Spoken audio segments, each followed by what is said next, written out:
कभी आपके साथ भी ऐसा हुआ है कि आप कोई प्रोजेक्ट पे काम कर रहे हो, वो लोकली आपके सिस्टम पे एकदम परफेक्टली काम कर रहा है, ठीक है। आप हर एक चीज़ को आप प्रोडक्शन में डालने का ट्राई करते हो कि चलो मैं अब ना अपने प्रोजेक्ट को अपलोड कर देता हूँ, प्रोडक्शन मोड में कर देता हूँ। जैसे ही आप प्रोडक्शन में अपने प्रोजेक्ट को अपलोड करते हो तो वहाँ जाके पूरे का पूरा प्रोजेक्ट ही क्रैश हो जाता है, ठीक है। और एकदम सारे का सारा प्रोजेक्ट चलना ही बंद हो जाता है, ठीक है। और क्लाइंट भी पैनिक हो जाता है, क्लाइंट फ़ोन करके बोलता है कि मेरा प्रोजेक्ट बंद हो गया। और फिर आप बोलते हो कि यार मेरे सिस्टम पे तो चल रहा है, लोकली हर एक चीज़ प्रॉपर्ली वर्क कर रही है, आपके सिस्टम पे क्यों नहीं चल रहा, प्रोडक्शन में क्यों नहीं चल रहा है। ये लेजेंडरी लाइन होती है आईटी फील्ड में। अगर आप आईटी से हो, स्टूडेंट हो या आईटी में एंटर करना चाहते हो, सो ये चीज़ें आपके लिए बहुत नॉर्मल होने वाली हैं। सो चलिए स्टार्ट करते हैं इस वीडियो के अंदर और हर एक चीज़ को डिटेल में पढ़ते हैं और इसका सोल्यूशन में निकालते हैं। सो सबसे पहले देखते हैं ब्रूटल ट्रूथ क्या है इन चीज़ का, कि हम प्रोडक्शन में ही क्यों एरर फेस करते हैं। देखो, लोकल सिस्टम पे जब भी हम काम कर रहे होते हैं ना, तो वहाँ पे डेटाबेस एकदम क्लीन होता है, ठीक है। और आपका अपना पर्सनल लैपटॉप होता है, मतलब एक ही डिवाइस पे हम टेस्ट कर रहे होते हैं, ठीक है। और डेटाबेस भी एकदम क्लीन होता है, ठीक है। आइडियल कंडीशंस लगी होती हैं जिसके अंदर पता, और मेन जो एनवायरनमेंट होता है हमारे डेटाबेस का या हमारे प्रोजेक्ट का, वो लोकल पे डिफरेंट होता है और प्रोडक्शन में डिफरेंट होता है, ठीक है। उनकी कन्फिग्रेशंस अलग होती हैं। और जैसे ही हम अपने प्रोजेक्ट को लोकल से शिफ्ट करके प्रोडक्शन मोड में डालते हैं, उसकी सर्वर की कन्फिग्रेशंस अलग हैं, ठीक है। उनमें कंडीशन बेस्ड अलग है, उनमें रियल डेटा होगा, रियल मतलब रियल डेटाबेस है, रियल यूज़र्स हैं, और वो उल्टे सीधे कोई भी नाम डाल सकते हैं, ठीक है। मतलब जो जिस जिस बंदे ने प्रोजेक्ट बनाया होता है वो तो क्या करता है, अगर उसने यूज़र नेम और पासवर्ड डाला हुआ है, ठीक है, तो यूज़र नेम में वो ईमेल आईडी डाल देगा, अपना यूज़र नेम जो भी उसने रखा होगा। लेकिन कई जब रियल यूज़र्स इंटरेक्ट करते हैं उन प्रोजेक्ट्स के साथ, वो कुछ भी डाल सकते हैं भाई। यूज़र नेम में ABC कोई स्ट्रिंग डाल देंगे भाई, तरह तरह की दुनिया है, वो कुछ भी कर सकती है एक्सपेरिमेंटल, ठीक है। सो इस चीज़ों की वजह से जब हम अपने प्रोजेक्ट को लाइव करते हैं, ठीक है, लाइव करते ही कुछ ना कुछ एरर आने लग जाता है। क्योंकि वो एरर क्या होता है, कभी कोई हैकर होता है या फिर कुछ भी गलत स्ट्रिंग पास हो जाती हैं, डेटाबेस में अलग इंटरेक्शन होता है। ऐसे बहुत बहुत चीज़ें होती हैं जो रियल यूज़र के साथ इंटरेक्ट करे के ही हमें पता लगता है। उसमें सर्वर की कॉन्फ़िगरेशंस अलग होती हैं, ऐसा इंटरनेट स्लो हो सकता है, सिक्योरिटी रिस्ट्रिक्शंस होती हैं। इनकी वजह से जो भी, अगर हम डेटाबेस में कुछ गलत डेटा एंटर कर रहे हैं, कोई कॉन्फ़िगरेशन सही नहीं लगी हुई, या सर्वर में जो इन्वायरमेंट होता है प्रोजेक्ट का वो सही ना हो, तो हमारे प्रोजेक्ट में एरर आना स्टार्ट हो जाते हैं। कभी कभी वर्जन इश्यूज़ की वजह से भी हो सकता है। ये सारा कुछ इन्वायरमेंट में कवर अप हो जाता है। कभी APIs में कुछ एरर आ जाता है, अगर बैकएंड पे कुछ भी API में हम चेंज कर रहे हैं, API चेंज करते वक्त कोई एक्स्ट्रा स्ट्रिंग लगा दी, या एक्स्ट्रा कोई भी, या फिर कोई वेरिएबल एक्स्ट्रा ऐड कर दिया जिसको डिफाइन नहीं किया गया, तो उसकी वजह से पूरे का पूरा कोड बंद हो जाता है। कोई कोई सर्वर ना केस सेंसिटिव होता है। जैसे मैं अपने लोकल सिस्टम पे अगर मैं फाइल का नाम लिख रहा हूँ इमेज, ठीक है, image.png, ठीक है, और उसमें इमेज का I कैपिटल है, PNG सारे का सारा कैपिटल है। इसमें ना केस सेंसिटिव इशू बहुत क्रिएट हो जाते हैं।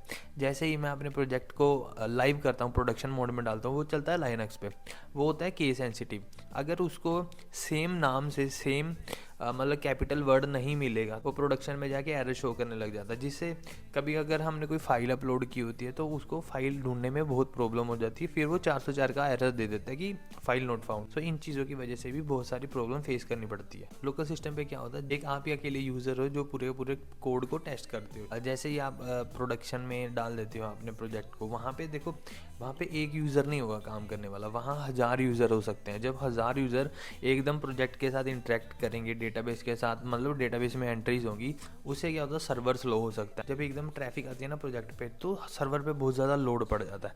उसकी वजह से कभी कभी सर्वर क्रैश हो जाता है, उसमें बग्स आने स्टार्ट हो जाते हैं। सो इसमें क्या होता है कि कोडिंग तो ईजी लगती है, लेकिन स्केलेबिलिटी में बहुत इश्यूज आ जाते हैं। क्योंकि स्केलेबिलिटी कैसे इंक्रीज़ होती रहेगी वो हमें पता भी नहीं लगेगा, और हमें अपने सर्वर की कॉन्फ़िगरेशन को एकदम स्ट्रॉन्ग बनाना पड़ेगा, एकदम ऐसा बनाना पड़ेगा कि अगर उसके 1000 यूज़र 10,000 यूज़र भी एकदम विजिट करें, ठीक है, सो हमारा कभी भी प्रोजेक्ट बंद ना हो।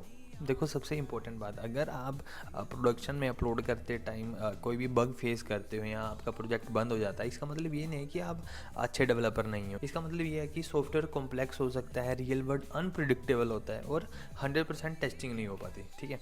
सो इसको सोल्व करने के लिए स्मार्ट डेवलपर्स क्या करते हैं, वो लोग से लिखते हैं, प्रॉपर एरर हैंडलिंग करते हैं, ठीक है, और एज केसेस टेस्ट करते हैं और प्रोडक्शन मॉनिटरिंग सेटअप करते हैं, ताकि प्रोडक्शन में अगर कोई भी एरर होता है उसके पूरे के पूरे एनवायरनमेंट सेट करेंगे, उसमें क्या क्या रिक्वायरमेंट हो सकती हैं, ये सारा कुछ टेस्ट करते हैं। ग्रेट डेवलपर वही है जो कोड को या एरर को देख के पैनिक नहीं होता, उसको स्मार्टली हैंडल करता है। कभी कभी पता क्या होता है, हमने प्रोडक्शन में अपलोड कर दी हर एक चीज़, ठीक है, तो क्या होता है, मीटिंग्स होती हैं, जब अर्जेंट मीटिंग्स हो जाती है ना कि क्लाइंट को हमने रिव्यू देना है, जब हम मैनेजर्स के साथ क्लाइंट के साथ मीटिंग कर रहे होते हैं, सब इकट्ठे बैठे होते हैं, तभी कुछ ना कुछ चलना बंद हो जाता है, ठीक है। मतलब जो भी एरर होते हैं, कभी प्रोडक्शन में एरर आ गया, कभी फाइल अपलोड नहीं हो रही, कभी कुछ नहीं हो रहा।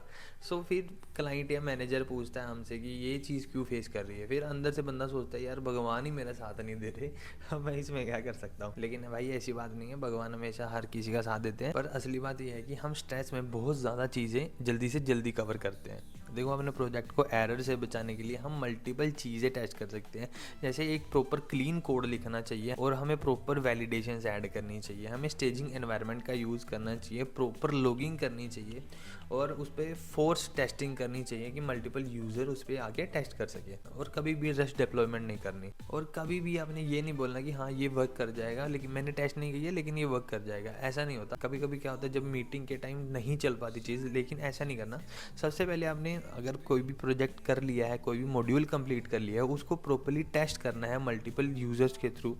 उस पर आप फोर्स टेस्टिंग भी कर सकते हो, तो तभी आपने उसको प्रोडक्शन मोड में डालना है। अगर आप भी कभी प्रोडक्शन बग के शिकार बने हो तो कमेंट सेक्शन में ज़रूर बताना, और चैनल को लाइक शेयर सब्सक्राइब ज़रूर कर देना, हम आपके लिए और वीडियोज़ लाते रहेंगे। देखो अभी ना मैं रिएक्ट की प्लेलिस्ट बना रहा हूँ, जिसके अंदर हम स्टार्टिंग से लेके एडवांस तक, मतलब बेसिक से लेके एडवांस तक विद रियल प्रोजेक्ट के साथ और रियल प्रैक्टिकल करके भी हम दिखाएंगे, ठीक है। उसमें भी थोड़ा टाइम लगेगा क्योंकि अभी मैं प्लेलिस्ट बना रहा हूँ, मुझे टाइम नहीं लगता क्योंकि मैं सुबह ऑफिस में रहता हूँ, फिर शाम को आकर एक दो ही वीडियो बना पाता हूँ, लेकिन होप जल्दी से जल्दी आपके लिए वो वाली प्लेलिस्ट लॉन्च कर दूँगा, ठीक है। सो चलिए गाइस, मिलते हैं अगली वीडियो में, बाय बाय।